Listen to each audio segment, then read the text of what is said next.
അല്ല രണ്ടുപേരുടെ ഉദ്ദേശം എന്തോ? രാവിലെ മുതൽ ടിവിയുടെ മുമ്പിൽ കുത്തിയിരിക്കും. രണ്ടുപേർക്കും ഒന്നും പഠിക്കാനില്ലേ? അമ്മേന്റെ പുസ്തകമെല്ലാം പൂജ വെച്ചേക്കല്ലയോ? എന്റെ പൊന്നെ ഈ അമ്മയെ കൊണ്ട് തോറ്റല്ലോ. പൂജയുടെ അവധിയാണല്ലോ പറഞ്ഞത്. അച്ചാച്ചാ അച്ചാച്ചാ ജോലിക്ക് പോകുന്നില്ലേ ഇന്ന്? ഇന്ത്യർക്കും ഇത് എനിക്ക് എടി ഇന്ന് ആയുധ പൂജയാടി. പൂജ വെച്ചേക്കോന്നല്ലേ? ആയുധ പൂജ എന്നല്ലേ? എനിക്കിന്ന് ഫുള്ള് റെസ്റ്റാ. ആ ശരി. അമ്മേ അമ്മേ ചോറ് റെഡിയായ അമ്മേ. ഇതൊന്ന് ക്ലോസ്ഡോ? ഇച്ചു ഇങ്ങോട്ട് വാടാ.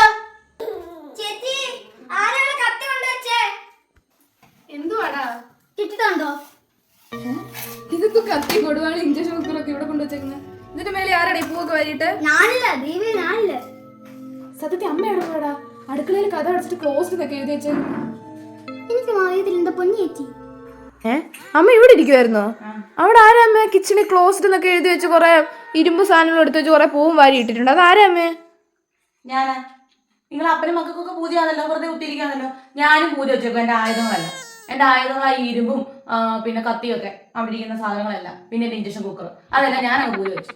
പിന്നെ അടുക്കള ക്ലോസ്ഡ് അതങ്ങനെ എഴുതി, അടുക്കള ക്ലോസ്ഡ് എഴുതി.